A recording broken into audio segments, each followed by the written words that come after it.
Vía Pública. ¿Cómo están ustedes? Muy buenas noches. Bienvenidos a esta Vía Pública. Y esta imagen que va a ver usted llamó la atención de los espectadores. Había, para que la redundancia, expectación. Esto ocurrió justamente en el partido de Chile y Honduras, que Chile venció al equipo centroamericano. Duelo que precisamente se disputó en Temuco esta noche. Mire usted las coincidencias. Un pueblo como el chileno, con lo que está sucediendo en la Araucanía, con el pueblo hondureño que está viviendo una situación muy compleja desde el punto de vista humanitario. Bueno, estos dos pueblos se juntan de alguna manera en Temuco y se produce este partido. El jugador de La Roja, Jan Bossellur, utilizó su apellido materno en su camiseta, Coliqueo. Es todo un homenaje.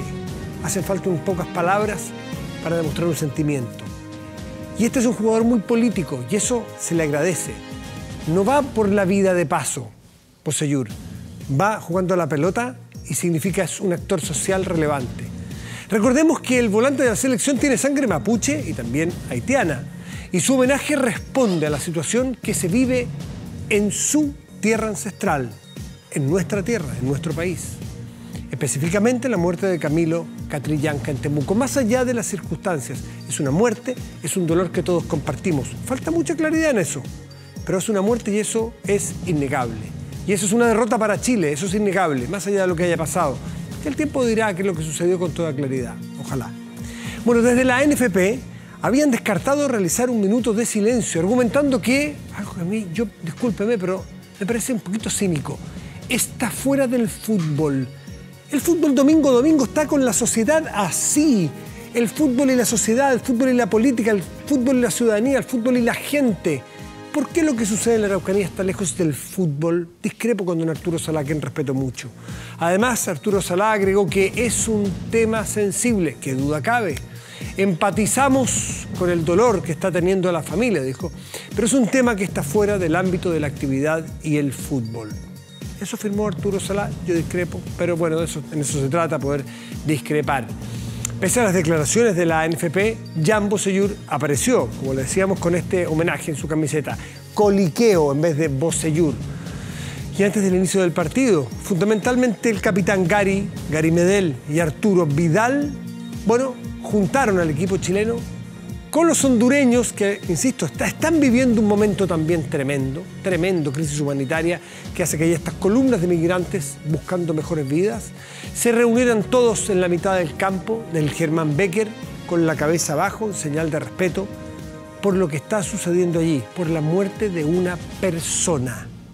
Creo que el fútbol está a la altura de lo que le pedimos. Como se dice coloquialmente, gracias fútbol.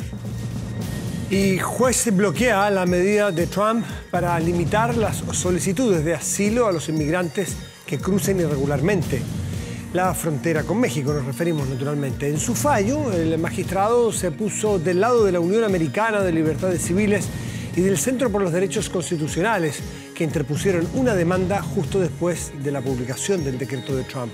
El fallo tendrá vigencia de un mes. Será uno de los temas de hoy aquí en Vía Pública.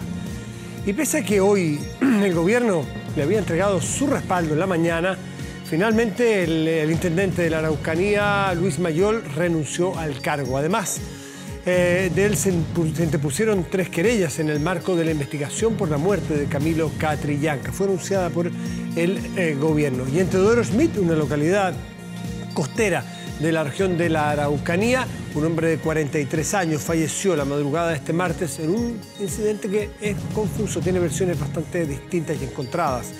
En un principio se dijo que la víctima fue atacada por un grupo que quería quemar una iglesia, pero la familia desmintió esta versión. Conoceremos más detalles aquí en Vía Pública. Nos vamos de inmediato a la pantalla con la pregunta del día. ¿Estás de acuerdo con la decisión que tomó la NFP de no realizar un minuto de silencio por la muerte de Catrillanca? ¿Sí o no? Vamos a la pausa y volvemos aquí en Vía Pública.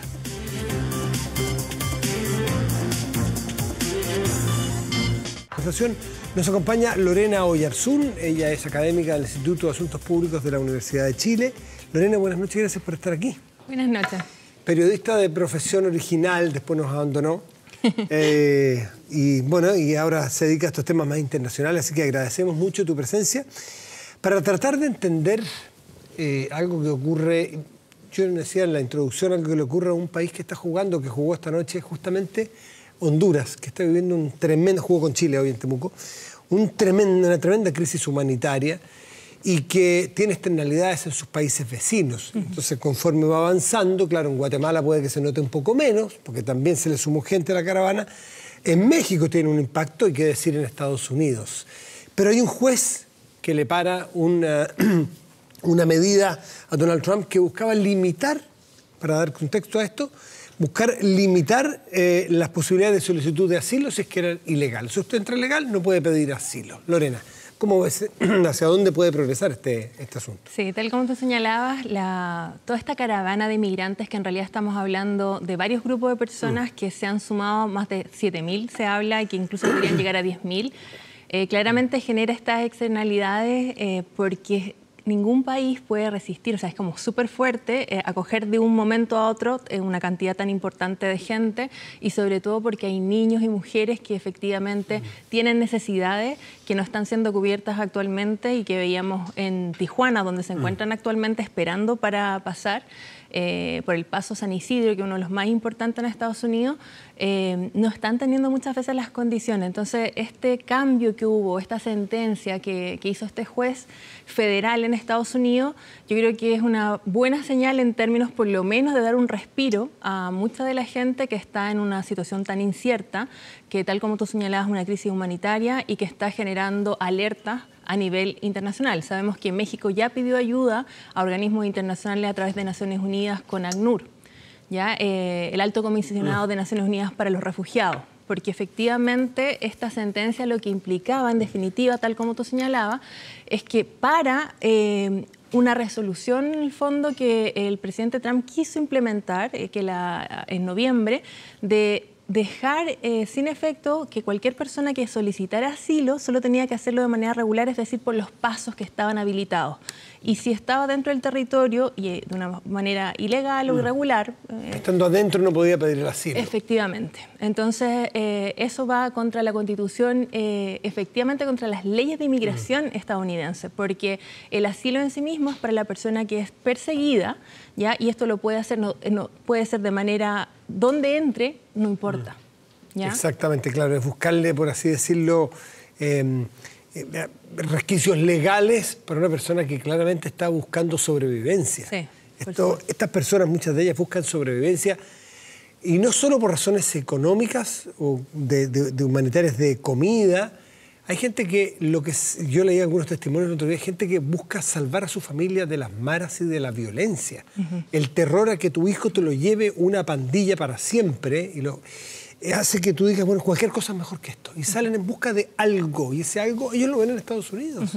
Entonces no se calza mucho con lo humanitario, ¿no? Sí. Yo creo que el discurso que ha habido respecto a la migración muchas veces, y eso es lo peligroso, justamente, que líderes como Donald Trump o otros líderes en países europeos, o incluso tal vez acá recientemente con la elección de Jair Bolsonaro, muchas veces se criminaliza efectivamente estos movimientos donde se habla inmediatamente de delincuentes, se habla incluso que podían venir infiltrados de Oriente Próximo, y la verdad es que cuando uno ve, la gran mayoría, tal como tú señalas, son gente que está buscando mejores condiciones de vida, y que tiene mucho miedo también a que efectivamente su seguridad se vea vulnerada en el país de origen. O sea, recordemos que Honduras es uno de los países más peligrosos del mundo, donde las cifras recientes hablan de cerca de cada 100.000 habitantes, 43 asesinatos. Entonces, realmente es muy fuerte. Un país que también tiene mucha pobreza, dentro de Centroamérica es el más pobre, con más del 60% de su población viviendo en la pobreza. Entonces, realmente hay una violencia que no es solamente la violencia física, la ausencia de una institucionalidad fuerte, pero también una violencia estructural económica. Ahora, ¿hasta qué punto? Leí algún artículo en la tarde que decía que Trump no solo en este fanatismo, en esta postura extrema, no solo se le desinfla por este fallo de un juez federal, sino que como ya pasó la elección, ya no tiene el incentivo. Sabemos que así llegó en 2016 al gobierno, a la Casa Blanca, con un discurso muy frontal, muy duro, que van a hacer esta muralla, este muro divisorio, y que lo van a pagar ellos además. Y así ganó. Entonces el incentivo de decir, bueno, tengo que mantener mi base de apoyo, tengo que volver con este discurso, decir, los que vienen en esa caravana está lleno de delincuentes, narcotraficantes, no los vamos a dejar entrar y voy a mandar, ¿te acuerdas? Sí. Voy a mandar a 5.000 y tantos hombres. ¿Y qué hay? Y que ya llegaron, Sí. entiendo. Y que les vamos a responder una piedra a lo mejor con una bala. O sea, ese era un discurso, y algunos dicen, momento, tranquilo, esto era para ganar la elección o para enfrentar una elección. ¿Cómo lo ves tú? Yo creo que los discursos son peligrosos porque efectivamente el que lo diga un presidente de un país tan poderoso da permiso a que mucha otra gente se sienta la libertad de criminalizar efectivamente a mucha de la gente que está ahí. Entonces, por eso hay que tener cuidado.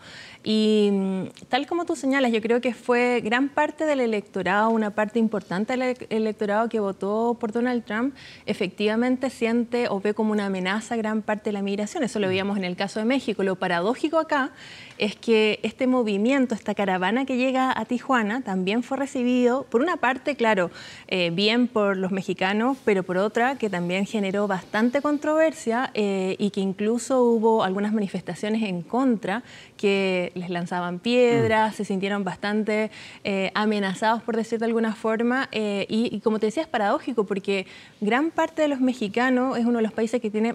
es los que genera mayor migración en el mundo. México es el segundo después de la India.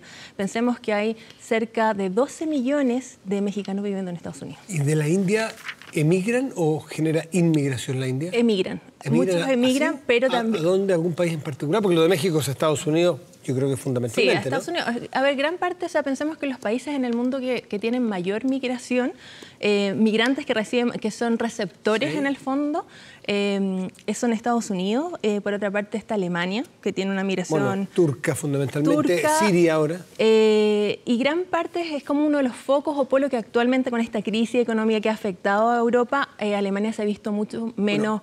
Angela Merkel dijo en un momento que iba a recibir a 1 millón de inmigrantes. Sí, y además pensemos que también hay que hacer una diferencia entre migrante económico y refugiado, porque cuando hablamos en el caso europeo, gran parte de estos son refugiados, que efectivamente el derecho internacional los protege. Y que... De Siria, por ejemplo, es el caso más típico, arrancando del horror del drama de la guerra.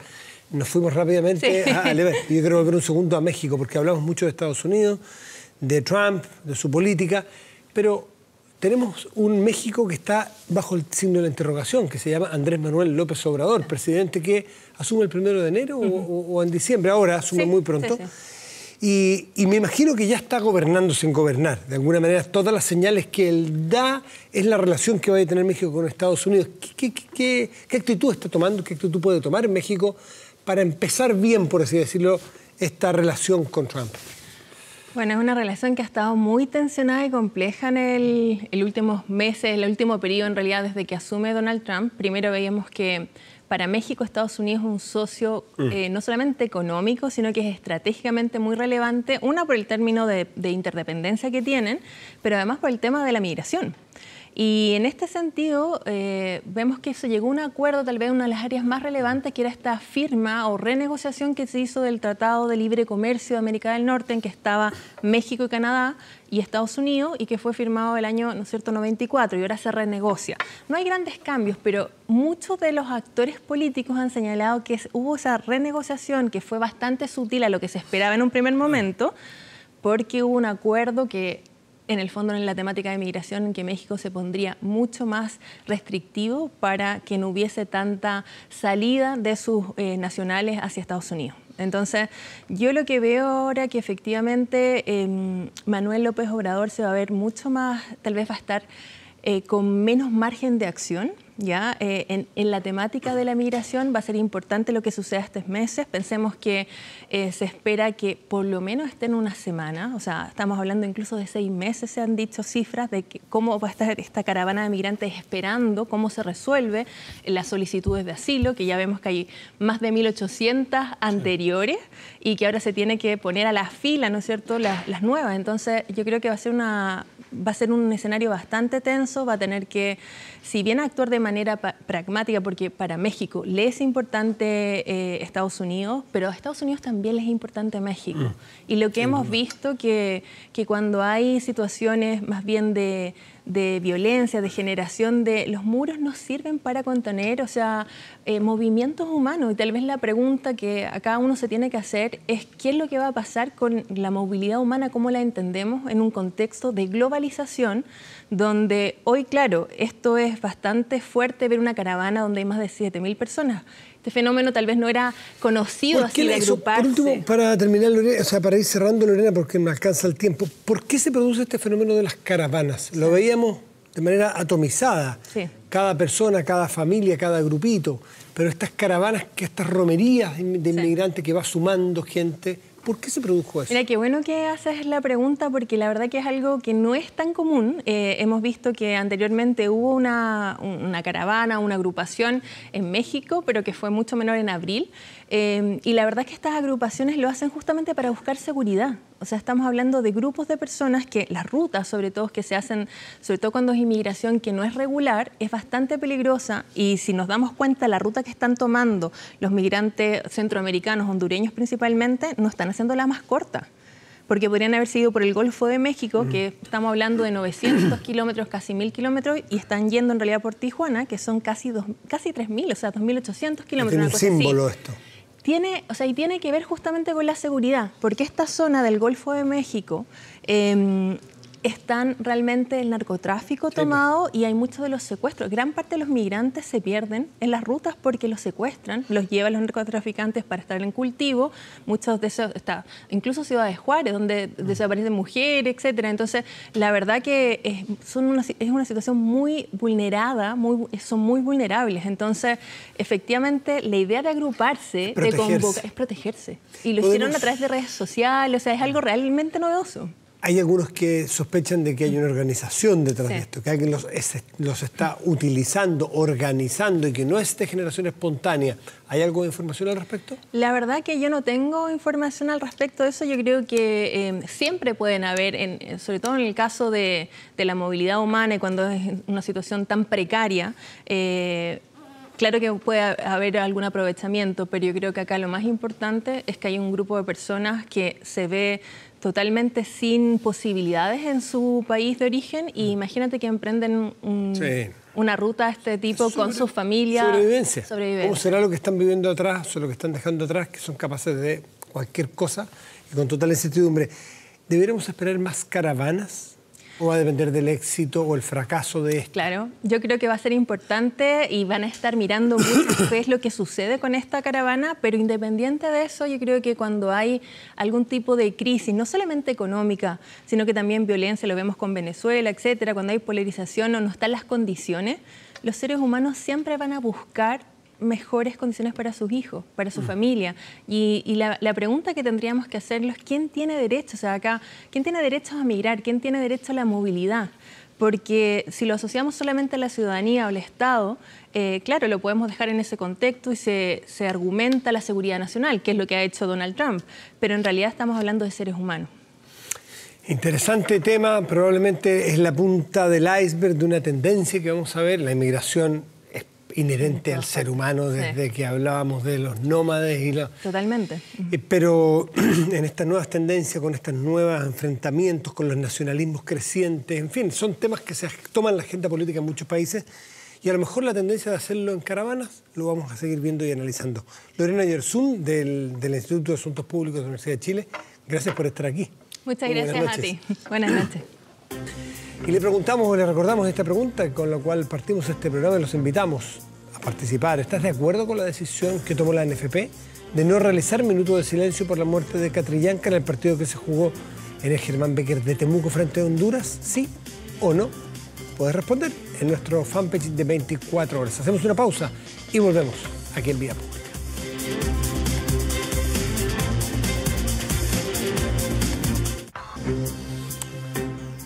Según la primera información policial, se trataba de un atentado para quemar un templo evangélico en la comunidad de Yenehue, sector costero de la Araucanía. Esto es Teodoro Schmidt, Puerto Domínguez, no sé si se ubica usted por ahí. Bueno, sin embargo, con el paso de las horas, la versión cambió. Una confusa riña dejó a un comunero mapuche fallecido y otro detenido. Para la Defensoría fue un caso de legítima defensa. Como pidiéndome ayuda. Y ahí me dijeron que había un cuerpo en el camino tirado. Veían vehículos, pero vehículos eran como cohetes. No sé cuántas vueltas se dieron, pero se dieron muchas vueltas. Y igual me dio miedo hasta ahora. Son las voces de los testigos presenciales. 2 denuncias, 2 versiones de un mismo hecho, ocurrido la madrugada de este martes en la comuna Teodoro Schmidt, sector Yenehue, del borde costero de la Araucanía. Aquí se trata de que entre los nietos, que son los menores, que formaron rivalidad, formaron pelea entre los niños.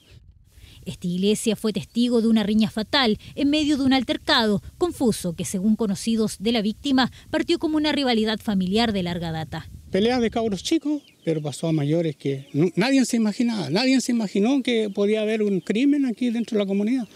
Mientras se aclaraba lo ocurrido, la familia de la víctima, un hombre de 40 años, identificado como Walter Alejandro Raín Blanco, descartaban categóricamente la hipótesis de violencia rural.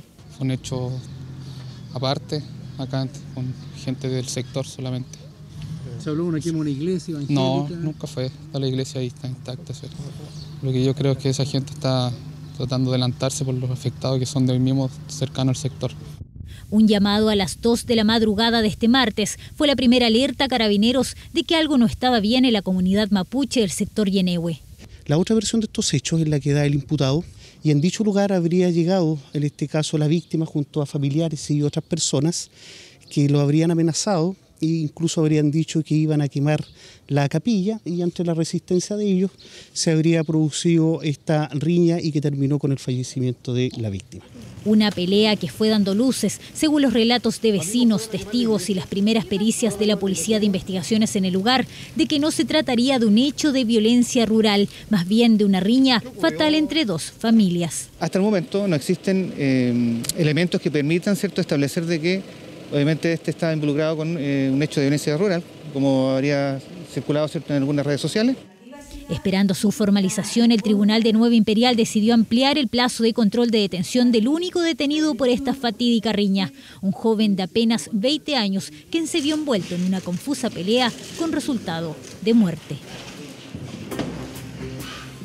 Bueno, esta noche Luis Mayol presentó su renuncia al cargo de intendente de la región de la Araucanía tras las fuertes críticas que recibió por el manejo de la información muy al principio cuando ocurrió la muerte de Camilo Catrillanca. A eso se suma que este martes miembros de la Democracia Cristiana habían anunciado impulsar una acusación constitucional en su contra.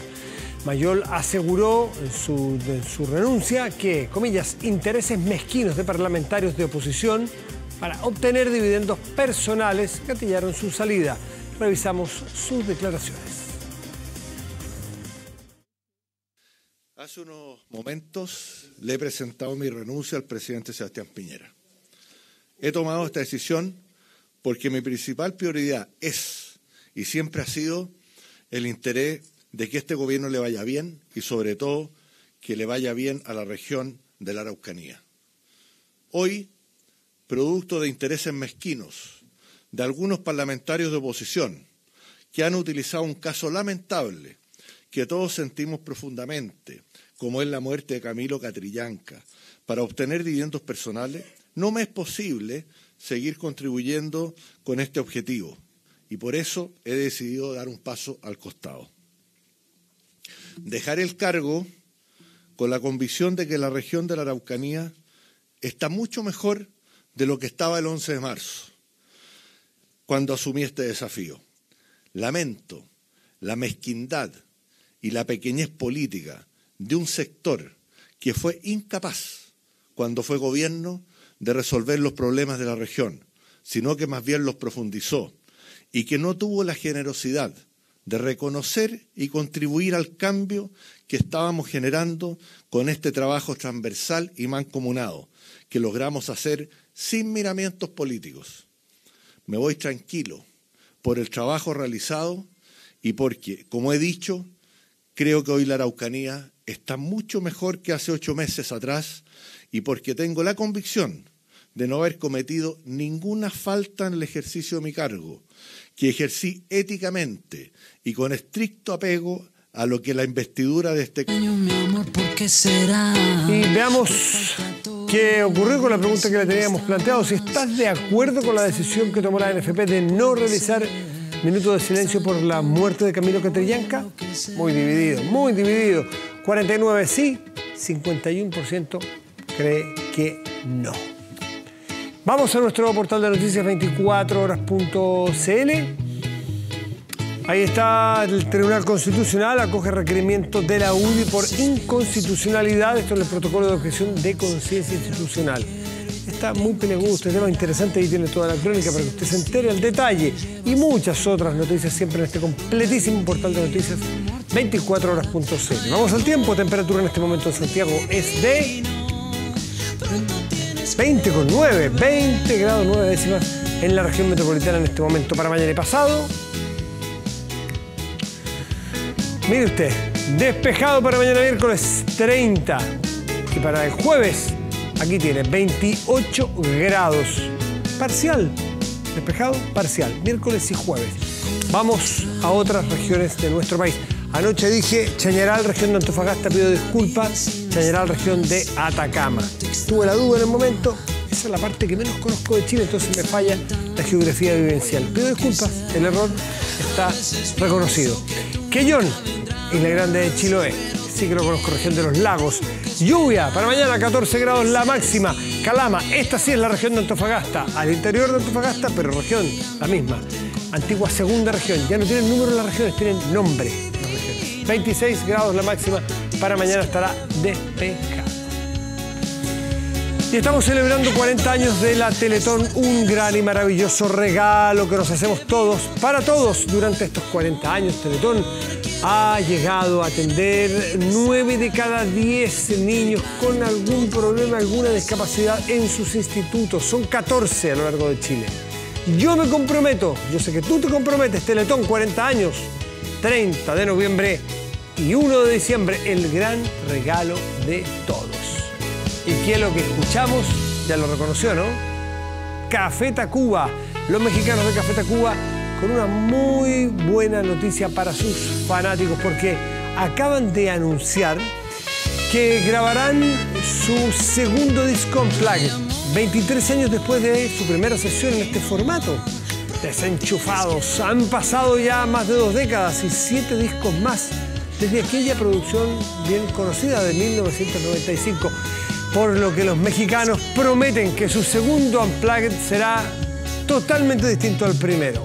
Momento perfecto que coincidirá con los 30 años de esa banda. Así que atentos los fans para este 2019. Con ¿Cómo te extraño, mi amor? De Café Tacuba, despedimos esta vía pública. Muy buenas noches y gracias por venir.